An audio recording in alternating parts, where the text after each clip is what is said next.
안녕하세요. 오늘은 제28강 프랑스 종교개혁에 대해서 생각을 해보도록 하겠습니다.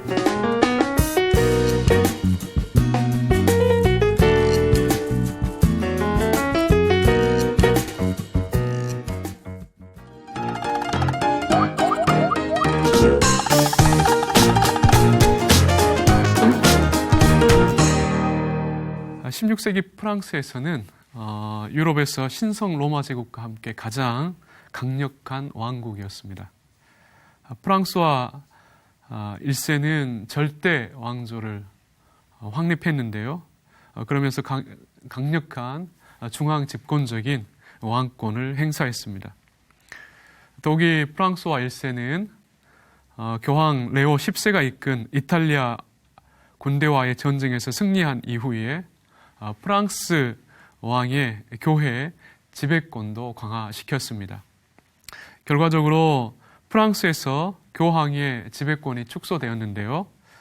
프랑스 왕이 교회의 주교를 선출할 수 있는 권리를 가지게 되었습니다. 당연히 프랑스 교회의 지도자들은 프랑스와 1세의 눈치를 볼 수밖에 없었습니다. 당시 프랑스 로마 카톨릭 교회도 다른 유럽의 교회들과 마찬가지로 극심하게 타락하였습니다. 고위 성직자들은 사체를 일삼고 하급 성직자들은 무지했습니다. 모든 성직자들이 성적으로도 대단히 문란한 것으로 알려져 있습니다. 교회 개혁의 필요성은 절박했지만 그러나 강력한 중앙 집권적 왕권을 유지하고 있었던 프랑스와 1세는 교회 개혁 자체를 허용하지는 않았습니다. 왜냐하면 프랑스와 1세는 자신의 왕권에 위협이 되는 어떤 변화도 옳지 않았기 때문입니다. 특별히 개신교 세력이 성장할 때 그것 자체가 자신의 왕권에 위협이 될 것이라고 생각한 것이죠. 그러면 우리가 이제 프랑스의 종교개혁이 어떻게 태동하게 되었는지에 대해서 한번 생각을 해보도록 하겠습니다. 프랑스와 1세는 정책적으로 이중적 입장을 취했습니다. 그래서 국내 개신교 세력을 성장하지 못하도록 했고요. 다른 한편으로는 독일의 종교개혁을 지지했습니다. 프랑스와 1세가 독일의 종교개혁을 지지한 그 이유는 그 신성 로마 제국의 칼 5세에 대한 그 대항책으로서 독일의 종교개혁을 지지한 것입니다. 그래서 이제 이러한 상황에서 프랑스와 1세는 교황을 추종하는 그 프랑스 소르본 학파를 견제하고 절대 왕권을 강화하는 개혁 정책을 추진하고자 프랑스 내에 성경 인문주의자들을 지원하였습니다.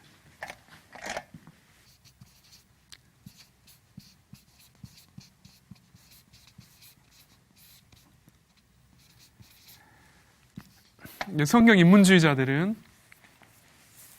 르네상스 이후에 그 고전에 대한 어떤 관심 속에서 특별히 기독교 고전에 관심을 가지고 성경과 교부들의 어떤 글들을 연구하면서 로마 카톨릭 교회의 어떤 타락상을 살피고 그리고 개혁을 외쳤던 그러한 사람들이었습니다. 이런 상황 속에서 그 프랑스 성경 인문주의자들은 한편에서는 로마 카톨릭 교회에 머물면서 개혁을 추진하려는 그러한 사람들도 있었고요. 또 다른 한편에서는 로마 카톨릭을 정면으로 비판하면서 그 개신교 세력에 가담하는 그러한 사람들도 있었습니다. 지금 프랑스 내에서 그러한 어떤 성경 인문주의자들이 곳곳에서 활동하고 있었습니다. 제네바 종교개혁자들로 활동했던 파렐과 그리고 칼빈 같은 인물들은 프랑스 성경 인문주의자들 중에 개신교 세력에 가담한 그 대표적인 어떤 경우라고 우리가 할 수 있을 것입니다. 종교개혁 사상은 프랑스에서 1520년대 이래로 널리 보급되었습니다. 루터의 라틴어 조술들과 신학적인 소 논문들이 1525년 중반부터 프랑스어로 번역되기 시작한 것이죠. 동시에 다른 종교개혁자들의 조술들도 소개되기 시작하였습니다. 이 시기에 많은 그 성령 인문주의자들이 또 이러한 종교개혁의 영향을 받고 이제 곳곳에서 활동을 했는데요. 그들이 종교개혁자들의 글들을 읽고 함께 토론을 하고 또 대화를 하고 또 성경을 연구하면서 당시 프랑스에 있는 로마 카톨릭 교회의 어떤 현실을 정확하게 진단하고 볼 수 있었습니다. 참고로 이 당시 프랑스에서 성경 인문주의의 그 정신적 지주는 성경 본문에 대한 어떤 철학 해석적 작업을 통하여 유명해진 파버 스타 프랜시스를 우리가 생각할 수 있습니다.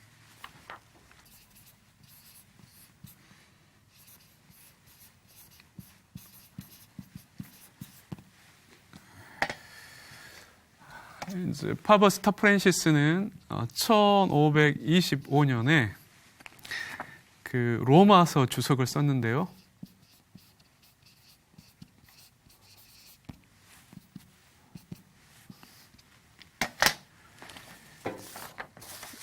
성경의 그 권위에 대한 그 공로주의에 대해서 비판하면서 선한 행위 대신 오직 은혜로 구원을 받을 수 있다는 이신칭의를 강조했습니다.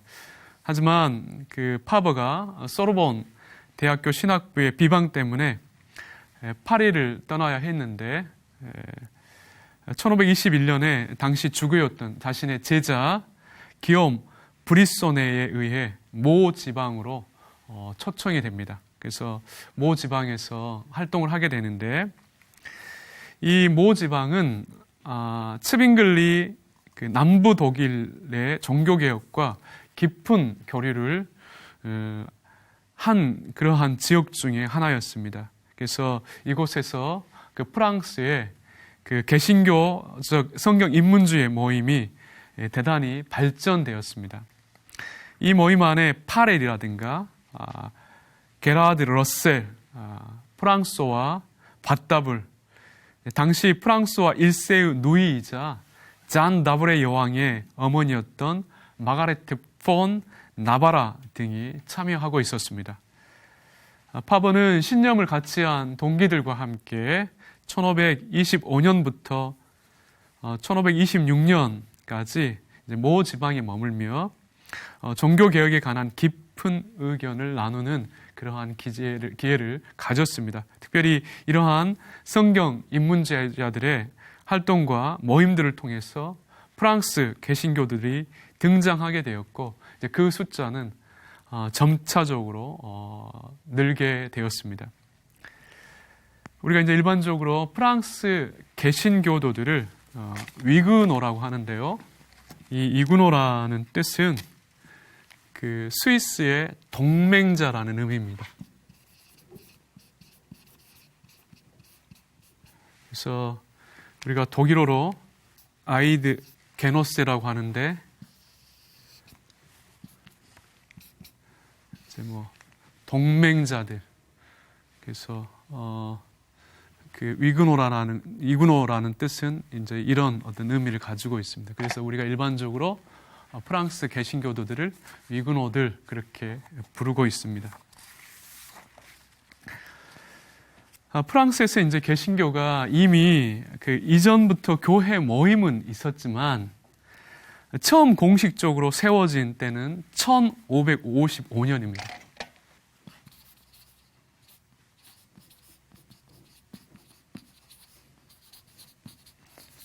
그러니까 이제 1555년에 이제 처음 프랑스에서 개신교가 등장하게 된 것이죠.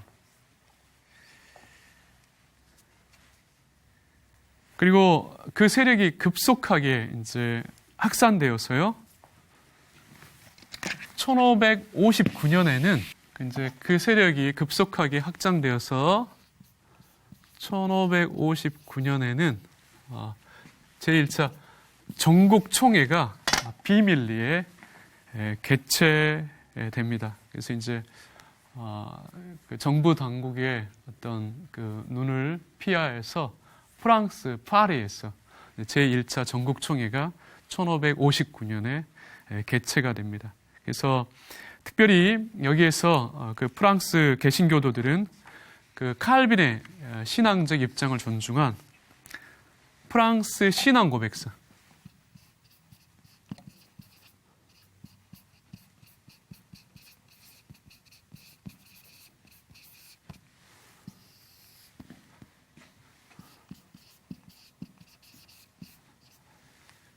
이제 프랑스 이 신앙 고백서와 그리고 장로교 총회 규범,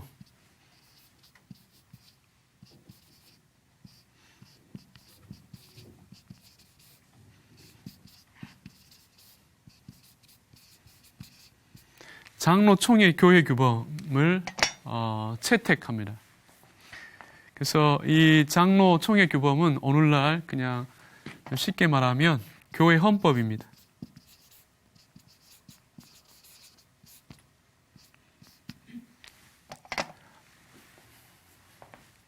그래서 이제 1559년 제1차 전국 총회에서 프랑스 신앙 고백서와 장로 총회 교회 규범이 채택되죠. 그리고 1562년에 이르기까지 개신교 세력은 급속하게 성장하는데요. 상공인과 변호사 그리고 중간 계층에서 개신교 인구가 급속하게 확대됩니다. 그래서 이제 일반적으로 이 시기에 전체 인구의 10%, 약 전체 인구의 10%인 200만 명 정도의 어떤 개신교 그 인들이 있었다고 우리에게 알려지고 있습니다. 당시 교회는 2,150개 정도, 그리고 교회는 이제 2,150여 개가 세워진 것으로 확인됩니다. 그래서 이제 왕리 2세의 그 미망인 카트린 드 메디치는 교황에게 그 보낸 서신에서 다음과 같이 밝히고 있습니다. 이미 로마 가톨릭 교회를 이탈한 자들을 창이나 칼, 법으로 다스린다는 것은 불가능합니다. 왜냐하면 그들의 숫자가 너무도 많기 때문입니다. 그러니까 이제 얼마나 그 프랑스 내에서 그 개신교도들이 많아졌는지를 우리가 확인할 수 있는 그러한 대목입니다. 그러니까 이렇게 급속하게 성장한 개신교 세력에 대해서 로마 가톨릭을 지지하는 사람들은 그냥 지켜볼 수는 없었습니다. 이제 이 때문에 그 개신교 세력과 교황주의 세력 사이에 충돌이 일어났는데요. 1562년과 1589년 사이에 이제 그 이 두 진영의 어떤 충돌이 많이 발생했는데 우리가 이 때를 위그노 전쟁 시기라고 그렇게 부르고 있습니다. 우리가 이제 그 위그노 1562년에서 1589년 이 시기를 위그노 전쟁 시대라고 우리가 이렇게 이제 그 부를 수 있습니다. 그래서 여기에서는 우리가 대표적인 몇몇 그 사건들을 살펴보기를 원합니다. 먼저 우리가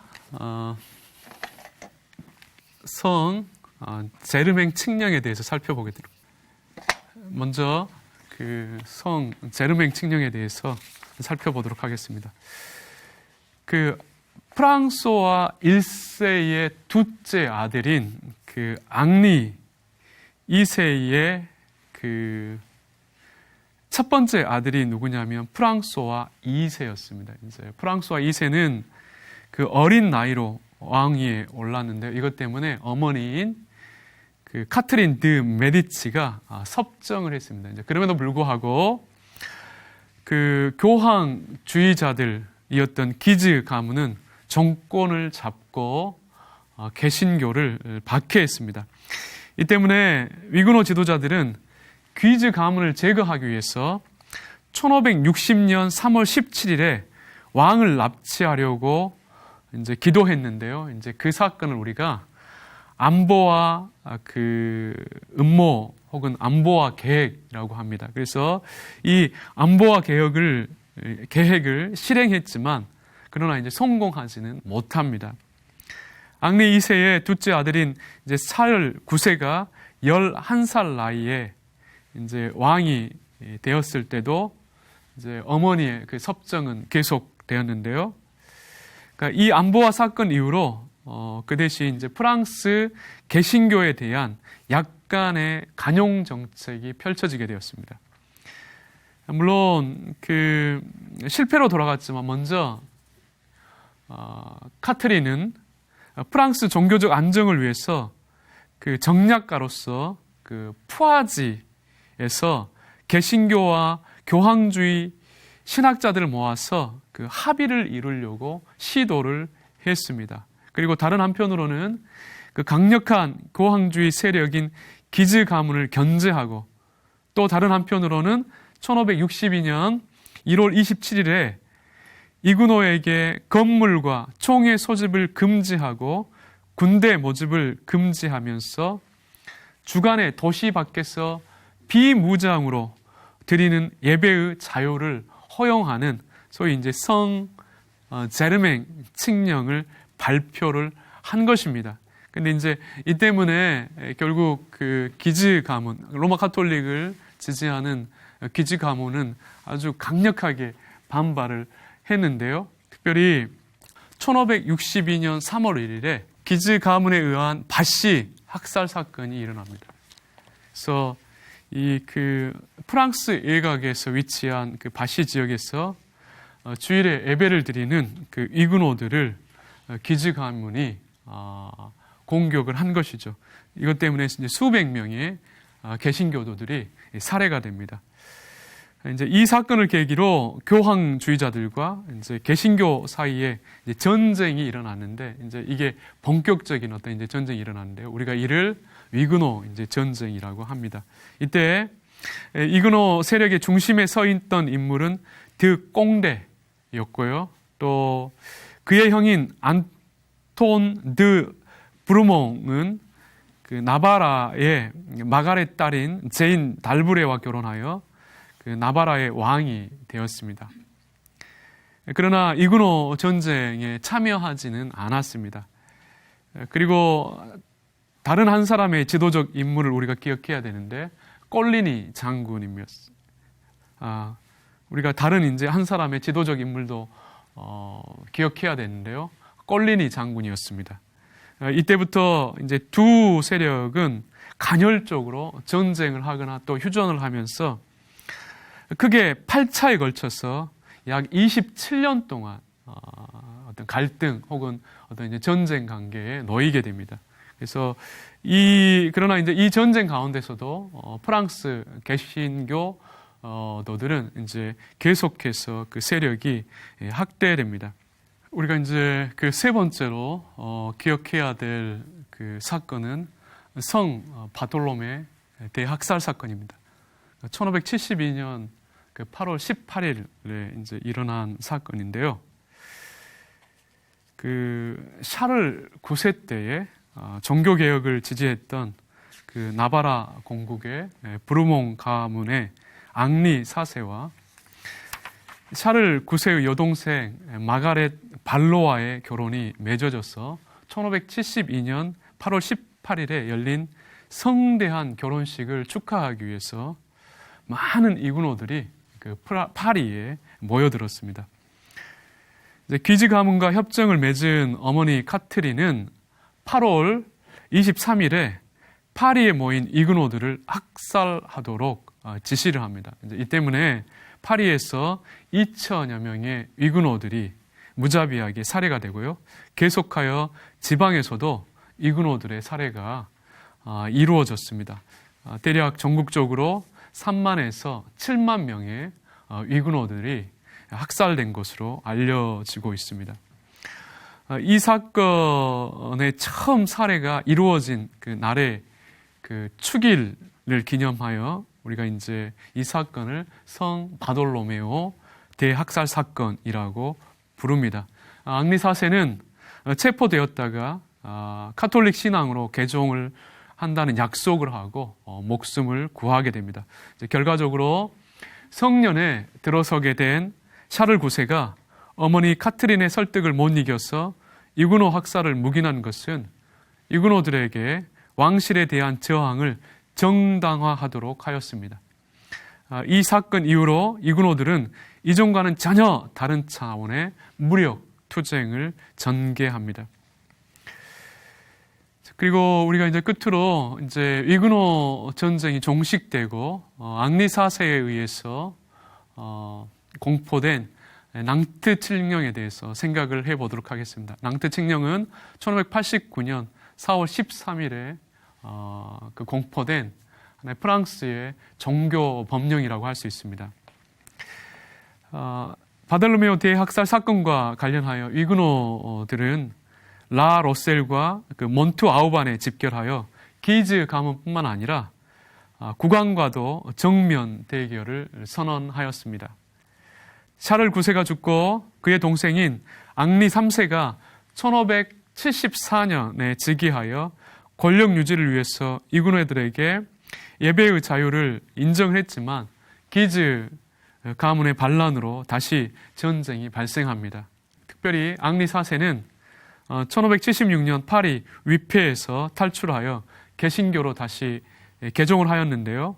그는 프랑스 왕가의 그 적절한 후계자가 없었기 때문에 왕이 될 가능성이 큰 인물이었습니다. 이러한 상황 속에서 기즈 가문은 개신교도가 프랑스 왕이 되는 사태를 막기 위해서 전쟁을 일으켜 파리를 점령했지만 그 왕위를 탄찰하지는 못했습니다. 결과적으로 앙리 3세가 1589년에 살해가 되어 앙리 4세가 카톨릭으로 다시 개종한다는 그 조건 아래서 1594년에 왕위에 즉위합니다. 그리고 이제 즉위한 이후에 앙리 4세는 이구노들의 강범위한 종교 자유를 공식적으로 인정한 낭트 칙령을 1598년 4월 13일에 공포를 합니다. 그래서 여기에 대한 내용을 좀 살펴보면요.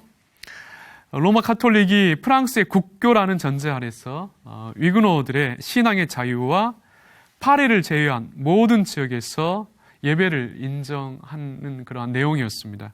그리고 목사들에게도 국가가 급료를 지불한다는 것이 약속되었습니다. 또 이구노들의 정치적 차별을 제거하고 그 완전한 시민권을 인정해 주었습니다. 국가 간직에 참여할 수 있도록 했고요. 이제 또한 그 이구노들의 자녀들이 프랑스 각종 학교에서 공부할 수 있는 기회도 열어 주었습니다. 마지막으로 이구노들의 안전도 보장해 주었는데요. 이구노들이 장악한 요새들을 인정해 주었고 그 요새들의 수비 비용은 국가에서 지불한다고 약속했습니다. 이 낭트 칙령에 의해서 프랑스에서 그 한 왕 그리고 한 국법, 한 종교에 대한 그 원칙이 깨지고요. 한 나라의 두 종교가 공존한다는 길이, 그러니까 이제 한 나라의 두 종교가 공존하는 길이 공식적으로 열리게 되었습니다. 우리가 이제 참고로 이제 이러한 위그노 전쟁과 관련해서 반드시 기억해야 될 어떤 그 내용이 하나 있는데 교회의 저항권의 문제입니다. 성 바돌로메오 대학살 사건 전후로 이제 프랑스에서는 폭군 저항론이 등장하기 시작합니다.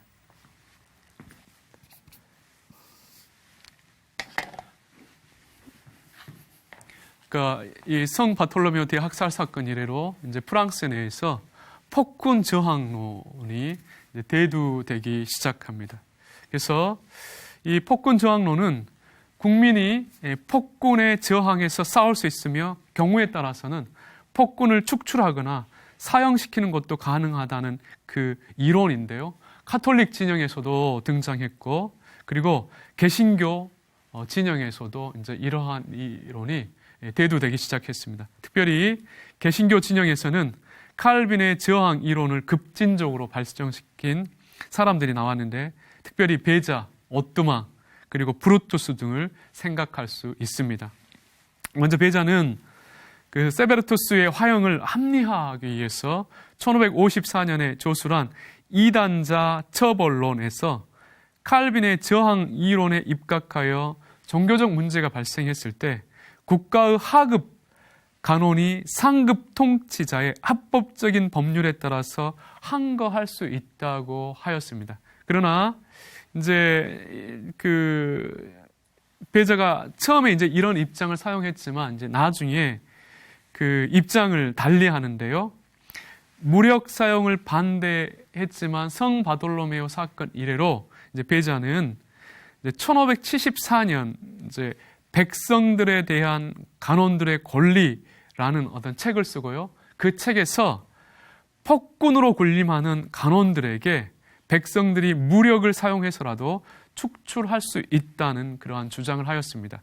그리고 프랑스와 오뚜망은 1573년에 제네바에서 출판된 프랑스 왕국에서 프랑스 헌정사는 원래 프랑스 그 왕국이 독일과 마찬가지로 선거 군주제라는 정치 형태를 취하고 있었음을 설명하면서 이 때문에 프랑스 왕은 프랑스 국민을 대표하는 삼부회의 견제를 받았으며 경우에 따라서 삼부회의 결의에 의하여 축출될 수 있다고도 주장했습니다. 그러니까 이러한 이해 속에서 오뚜망은 세습적 군주제를 채택하고 있는 오늘날에도 왕위는 국민의 묵시적 동의에 의해서 유지되는 것으로, 만약 왕이 폭압적 정치를 할 경우에는 국민들에 의해서 얼마든지 축출될 수 있다고 그렇게 강조한 것입니다. 마지막으로 유니우스 브루투스는 1579년에 이제 폭군 징벌론이라는 책을 저술을 했습니다. 그래서 이 책에서 구약적인 이중 계약 사상을 주장을 하면서 특별히 이제 이 이중 계약 사상이란 하나님과 인간 사이에 맺어진 계약과 이 계약에 기초한 왕과 국민 사이에 맺어진 계약입니다.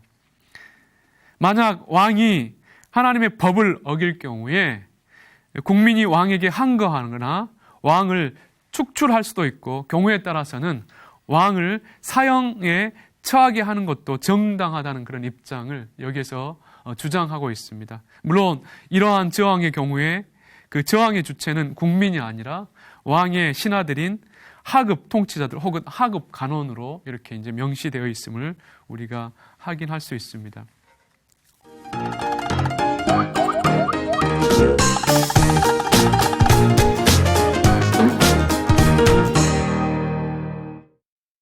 매우 이제 불행하게도 앙리 4세도 1510년에 예수에 속한 강신적인 그 교황주의자에 의해서 살해가 됩니다. 이제 어린 아들 루이 13세가 왕위를 계승하였는데요. 앙리 4세의 두 번째 부인인 그 마리아 드 메디치가 7년간 섭정을 하게 됩니다.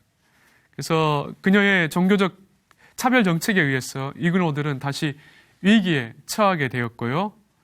그리고 루이 13세는 로마 카톨릭 교회의 지지 아래서 절대 왕권을 추구하게 됩니다.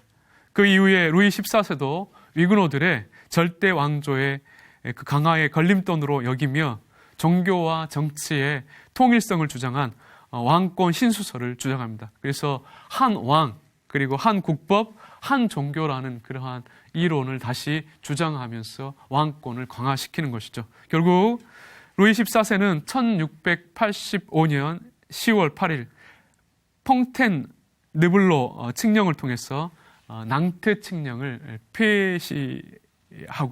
폐기하고 위그노들을 박해합니다.